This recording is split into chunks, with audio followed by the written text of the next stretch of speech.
अगर हमारे देश की अर्थव्यवस्था चल रही है, अगर हमारे देश के अंदर कोई विकास हो रहा है, अगर आज हमारा देश इस कोरोना महामारी के बाद पूरी ताकत के साथ इस दुनिया के अंदर भूखमरी से बचकर अगर खड़ा हुआ है, तो उसकी कोई बड़ी वजह है तो वो किसान है।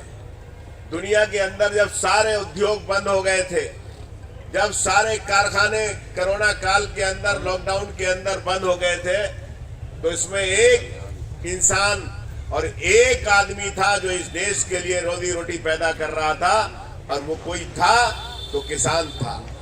साथियों, मैं आपसे पूछना चाहता हूं, बताओ, इस देश के अंदर कोई भी कानून बनता है, कानून के अंदर सबसे पहले उस कानून को संसदीय समिति के पास भेजा जाता है। संसदीय समिति के अंदर हर पार्टी के कार्यकर्ता, हर पार्टी के नेता, सांसद जो संसद होते हैं, वो संसदीय समिति के सदस्य होते हैं, और वो उसके अंदर अपनी राय, अपनी पार्टी की राय और किसानों की राय व्यक्त करते हैं। उसके बाद वो संसदीय समिति जो भी किसानों के संगठन पूरे देश के अंदर है, उनसे राय लेती है। उसके बाद एक अखबार के अंदर प्रकाशित किया जाता है कि हम इस तरह का कानून लाना चाहते हैं, और जिसको अपनी राय देनी है वो अपनी राय दे ले, और लोग अपनी राय देते हैं।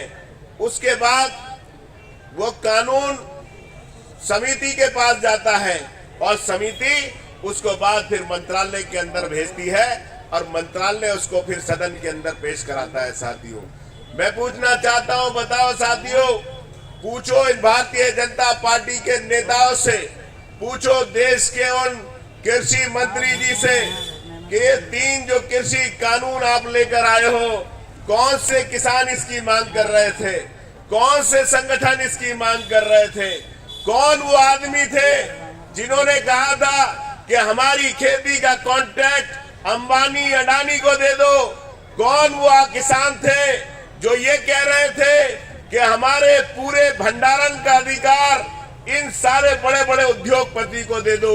साथियों, मैं आपसे ये बात कहना चाहता हूं, ये सिर्फ भारतीय जनता पार्टी अडानी और अंबानी और उद्योगपतियों को फायदा पहुंचाना चाहती है, इसलिए ये 3 कानून लेकर आए।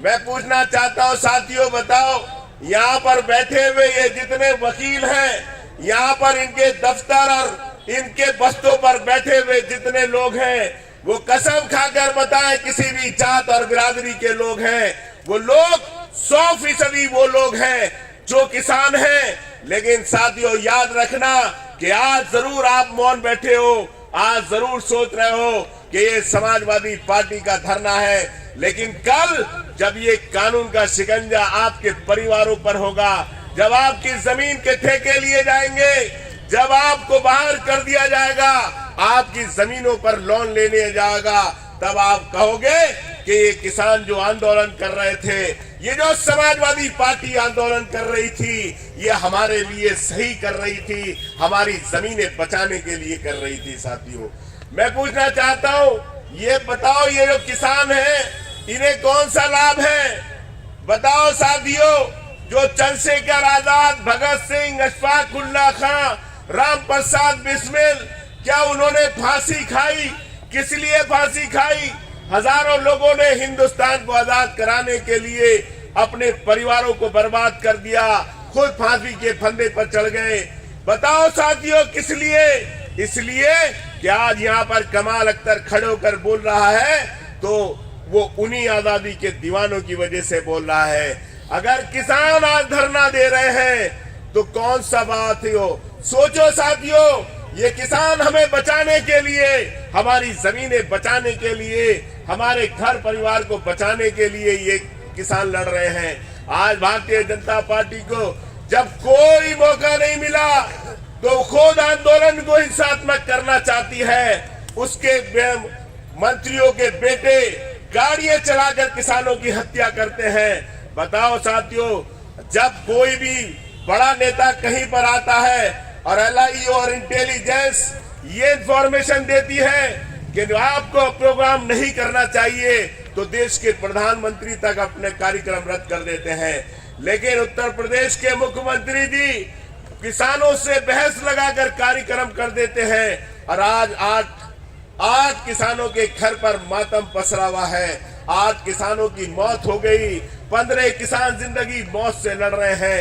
मैं कहना चाहता हूं साथियों, आप बताओ, आप ये सोचो कि इस देश के अंदर किस तरफ ये भारतीय जनता पार्टी ले जाना चाहती है।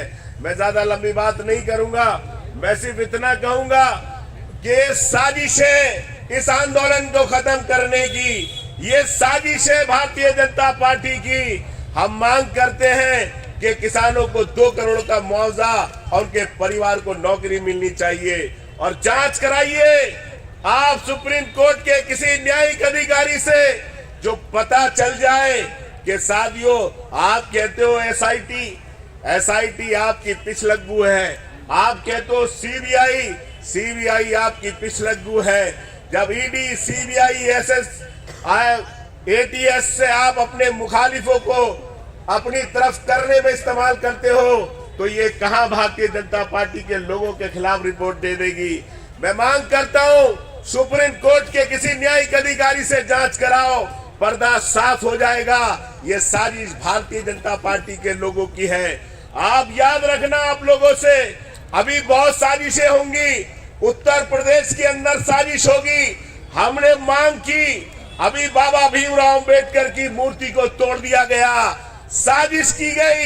यही भारतीय जनता पार्टी के लोग थे जिन्होंने बाबा साहब की मूर्ति के ऊपर तोड़फोड़ की और फिर गुर्जर भाइयों के खिलाफ मुकदमा लिखवाया। हम लोगों ने मांग की कि मांग करो, जो लोग भी मूर्ति को तोड़ने वाले लोग हैं, वो कोई भी हैं, उनके खिलाफ कार्रवाई होनी चाहिए। और उन लोगों के खिलाफ मुकदमा लिखवाया गया जिनका ताल्लुक समाजवादी पार्टी से था। वो सिर्फ किस लिए? इसलिए कि जाट समाज को भड़का दिया जाए कि साहब समाजवादी से पार्टी मुतालिक बाबा साहब की मूर्ति को तोड़ा है, और गुर्जरों को भड़का दिया जाए कि देखो तुम्हारे खिलाफ मुकदमा लिखवा दिया गया। हम आज भी मांग करते हैं कि आप जांच कराइए और देखिए, कमाल अख्तर दावे के साथ कहता है अगर फूलपुर में बाबा साहब की टूटी हुई मूर्ति की जांच कराई जाएगी तो उसमें जरूर आरएसएस और भारतीय जनता पार्टी के लोगों का हाथ निकलेगा। ये दावा कमाल अख्तर का है। साथियों आप इतनी बड़ी तादाद में आए। आज हमारे नेता अखिलेश यादव जी को गिरफ्तार कर लिया गया। सिर्फ किस लिए गिरफ्तार कर लिया गया? इसलिए कि वो उन परिवारों से मिलने जा रहे थे, उन परिवारों को सत्तावना देने जा रहे थे। क्या इस मुल्क के अंदर किसी के घर में गमी में कोई नहीं जा सकता? क्या किसी के घर में परिवार में मौत हो तो कोई उसकी आत्मा की शांति के लिए प्रार्थना नहीं कर सकता? ये भी सरकार से पूछना पड़ेगा, ये भी सरकार से अनुमति लेनी पड़ेगी। मैं आपसे सब यही कहता हूं, हम अभी 2 मिनट का मौन रखेंगे उन किसानों की आत्मा की शांति के लिए, और यहाँ से पैदल चलकर एसडीएम ऑफिस पे जाकर अपना ज्ञापन देंगे। लेकिन साथियों मैं आपसे एक अनुरोध करना चाहता हूँ, आप इतनी बड़ी तादाद में हो, सिमट के बैठ जाओ तो इतने से हो जाओगे, फैल के बैठ जाओ तो तहसील से बाहर निकल जाओगे। फोटो खिंचवाना मेरे साथ अभी खिंचवा लेना, लेकिन जब आप शांतिपूर्ण चले, एक एक आदमी डिसिप्लिन में चलना, कोई नेतागर्दी, कोई फोटोबाजी नहीं होनी चाहिए, क्योंकि